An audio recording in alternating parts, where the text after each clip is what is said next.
आज एक अद्भुत दाता और अद्भुत याचक की कथा हम लोग श्रवण करते हैं।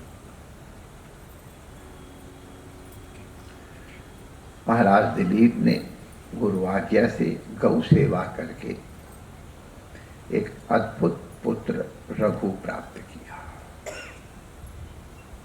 रघु बहुत तेजस्वी महापुरुष हुए हैं, राजर्षि हुए हैं। महाराजा दिलीप के अश्वमेध यज्ञ में जब इंद्र ने उनका अश्व चुरा लिया तो अश्व प्राप्त करने के लिए उन्होंने इंद्र को भी समाहित किया था। राजा रघु ने विश्वजित नाम का एक यज्ञ किया। यज्ञ में क्योंकि ये सम्राट हैं तो सभी अधीनस्थ राजाओं ने कर के रूप में सामग्री और धन भेजा था।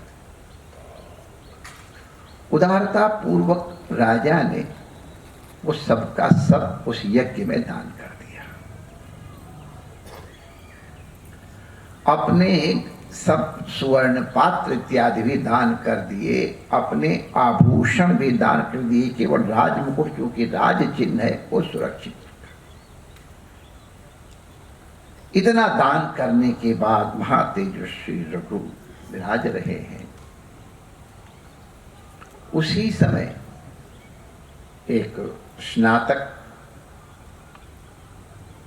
महर्षि वर्तंतु के शिष्य कौत्स पधारे।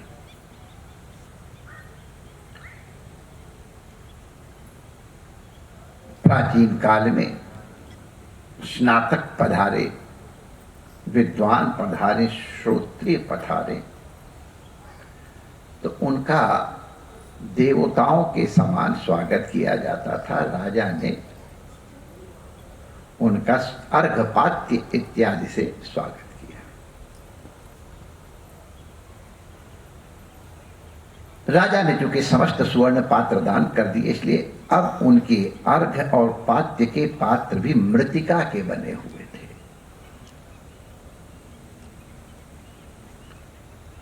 महर्षि जब भारत के शिष्य कौत्स जब समाहित होके बैठ गए तब राजा ने उनसे प्रार्थना की, प्रभु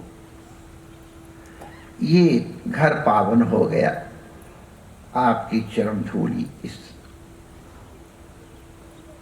घर में पड़ी, पधारे आपके आश्रम में सब कुशल तो है, किसी प्रकार इति भीति तो नहीं है, अध्ययन अध्यापन में किसी प्रकार की बाधा तो नहीं है। बृहस्पति स्वरूप महर्षि वर्तंतु स्वस्थ प्रसन्न है परिवार। इस प्रकार कुशल क्षेम प्रश्न किया और कौत्स ने सबका समुचित उत्तर दिया कि आपके राजा रहते हुए किस प्रकार के कठिनाई का होना संभव है। हम लोग बड़े आनंद से हैं, बड़े प्रेम से सुरक्षित रह करके विद्या अध्ययन अध्यापन कर रहे हैं।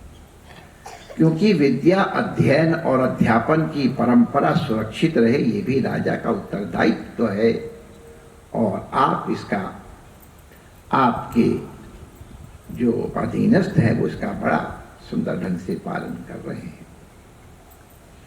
तब राजा ने कहा, आप पधारे, आप अपने आने का कारण बताएंगे क्या? हम अनुग्रहित होंगे। तो कौत्स ने कहा, महाराज आपने हमारा इतना आदर किया और हमको अपने इस प्रश्न के द्वारा संतुष्ट कर दिया, लेकिन जैसे चातक भी श्वेत बादल से, माने जिन घनों ने अपना संपूर्ण जलदान कर दिया है, श्वेत हो गए हैं जलदान के अनंतर, उनसे याचना नहीं करता है, उसी प्रकार मैं देख रहा हूं कि आपने सब कुछ दान कर दिया है। आपके शरीर में कोई अलंकार आभूषण नहीं है राजमुकुट के अतिरिक्त। आपके अर्घपात्र के पात्र भी मिट्टी के हैं। इससे हमको आपकी आर्थिक स्थिति का भान हो गया है। अतएव अब हम संतुष्ट होकर आपको आशीर्वाद देके यहां से प्रस्थान करना चाहते हैं। तो राजा ने हाथ जोड़ के कहा, आपका प्रयोजन क्या था? उसने कहा, महाराज आप चिंतित न हो, हमारा प्रयोजन कहीं न कहीं से प्रभु जरूर पूर्ण कराएंगे। राजा के बार बार आग्रह करने पर कौत्स ने बताया कि राजन, हमारे विद्या पूर्ण होने के अनंतर समावर्तन संस्कार हुआ और समावर्तन संस्कार के समय गृहस्थ जीवन में प्रवेश करने के पूर्व हर स्नातक अपने गुरु से प्रार्थना करता है कि वो अनुग्रह करके कोई सेवा बताए। तो इसलिए मैं जब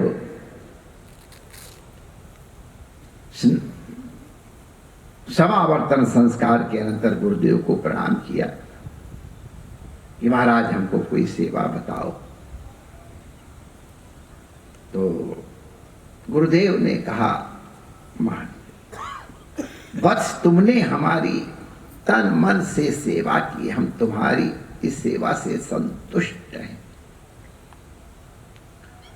तुमने विद्या सम्यक प्रकारेण अधीत की है, हम उससे संतुष्ट हैं। तुम इस परंपरा को आगे बढ़ाना, हमारा आशीर्वाद है, तुम्हारी यही गुरुदक्षिणा है। तो वर्तंतु का त्याग भी अद्भुत कौंस ने भी आग्रह किया, बहुत कुछ तो आज्ञा दे ही दी। वर्तंतु जी ने मना किया। जब कई बार पूछा तो देखो, कई लोग कहते हैं कि संत लोग बड़ी जल्दी गुस्सा कर लेते हैं। अब क्या करें, संत लोग एकांतवास करते हैं, भजन तप इत्यादि के कारण थोड़ा उनके शरीर में अंतःकरण ऊर्जा विशेष हो जाती है। उनकी आज्ञा कोई टालता नहीं है। अगर कोई आज्ञा टाल दे या कुछ प्रकार करे तो चूंकि उनको अभ्यास नहीं है, जैसे शरीर के अन्य किसी भाग में कुछ भी लगे पता नहीं चलता है, लेकिन नेत्र में अगर कुछ थोड़ा सा भी स्पर्श हो जाए तो बड़ी पीड़ा होती है, सेंसिटिव स्किन होती है। उसी तरह ये महात्मा बड़े सेंसिटिव होते हैं। श्रीमद् भागवत में लिखा है कि देवहूति माता ने कर्दम ऋषि को लिए कि तेजियांशम अतोषय। तेजियांश का मतलब इसी तरह से बड़े गर्म मिजाज वाले। हम लोगों ने कई घटनाएं सुनी इस प्रकार। बार बार पुत्र ने कहा, पिताजी आप मुझे किसी ध्यान करते हैं, तो गुस्से में आके जाओ तुझे यम को दान करता हूं। उसी तरह, लेकिन एक बात अलग है, इन महापुरुषों का क्रोध भी कल्याणकारी ही होता है। लेकिन इसका मतलब नहीं कि आप लोग सोचो कल्याण कराने के महात्माओं को ऐसा अचानक क्रोध आ जाए, वो जानबूझ के नहीं करना। वाह। तो उसी तरह जब वर्तंतु को बार बार आग्रह किया तो उसने कहा, अच्छा तू नहीं मानता दान देना बड़ा भारी दान या क्या? मैंने तुझे 14 विद्याएं पढ़ाई है सांगोपन। एक एक विद्या के लिए 1-1 करोड़ स्वर्ण मुद्राएं मुझे चाहिए, जा ले आ। ऐसा असंभव दान मांगा। अभी स्नातक है, विद्यार्थी है, अभी पढ़ के निकला है। अरे किसी धनी के लिए भी 1 कोटि मुद्रा स्वर्ण मुद्रा संचित करना कितना दुष्कर है। और स्नातक से, लेकिन स्नातक बिल्कुल संचित नहीं हुआ। प्रणाम किया, अवश्य गुरुजी प्रयास करके लाता हूं। और जो सोचा कि बस ये राजा रघु के पास चले और हम संतुष्ट हो जाएंगे। तो इसलिए राजा रघु के पास गए।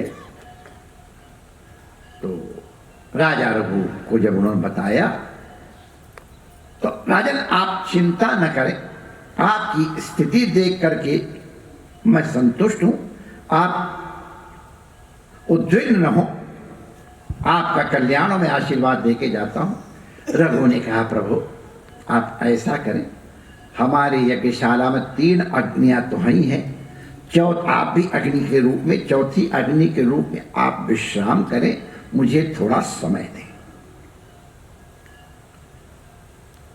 आप रात्रि विश्राम करें। तो राजा रघु ने सोचा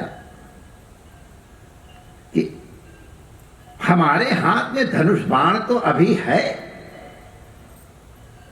सूर्यवंशी के हाथ में धनुष बाण हो और उसके घर से याचक असंतुष्ट होके, अतृप्त होके चला जाए, निंदा की बात है, बड़ा भारी प्रायश्चित हो। लेकिन कहां से लाऊं, जनता से कर नहीं ले सकता हूं, आ चुका है, अपने अधीनस्थ राजाओं से भी नहीं ले सकता हूं, क्योंकि वो एक बार यज्ञ में दे चुके हैं। कितने सावधान है राजा। फिर उनको ध्यान आया, आखिर कुबेर की राजधानी अलकापुरी हिमालय में है, पृथ्वी में है, तो इसके माने कुबेर भी हमारे अधीनस्थ हैं। मैं उनके ऊपर, उन्होंने यज्ञ में कर नहीं दिया, मैं अब उनसे कर वसूल करूंगा। सवेरे जल्दी प्रस्थान करने के लिए उन्होंने अपना रथ सज्जित करवा लिया, धनुष इत्यादि रखवा लिए कि प्रातः काल मैं कुबेर के ऊपर चढ़ाई करूंगा। कुबेर को परिणाम मालूम था, उन्होंने सोचा ये हमारे ऊपर आके चढ़ाई करे, उसे तो अच्छा मैं पहले ही कर दूं। तो उन्होंने स्वर्ण की मुद्राओं की वर्षा कर दी। ओहो, कोषागारी आए और महाराज जी आपके तो कोष में अब स्थान नहीं है, वर्षा हो रही है स्वर्ण मुद्राओं की।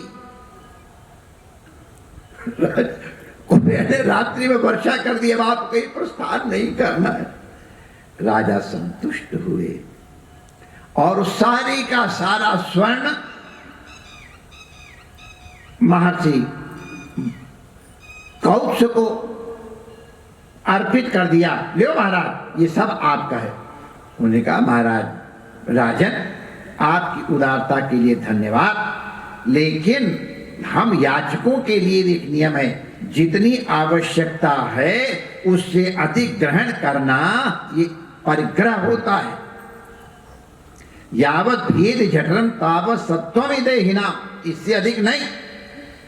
अब राजा कहते हैं मैंने आपके दान के लिए ही ये संकल्प किया है, ये सारा स्वर्ण आपका। कौत्स कहते हैं मुझे तो केवल 14 करोड़ चाहिए, गिनके दे दीजिए, मैं 1 कौड़ी अधिक नहीं लूंगा। राजा कहते हैं मैं क्या करूं, तो कौत्स कहते हैं मैं क्या करूं। अंत में कौत्स की विजय हुई, वो 14 करोड़ स्वर्ण मुद्रा लेके ही गए। लेकिन राजा ने सोचा अब ये धन मैं अपने उपयोग में नहीं लूंगा, ब्राह्मणों को दान करने के लिए ही मैंने इसका उपार्जन किया है, भले हमारे नाम से हुआ हो, इसको मैं अपने उपयोग में नहीं लूंगा। और उन्होंने सबका सब वो सुवर्ण ब्राह्मणों को दान कर दिया। अब इसमें हमको अभी तक निश्चय नहीं हो पा रहा है कि दाता महान है कि याचक महान है। इस पे आप लोग विचार करें। परमात्मा आपका मंगल करे। जय श्री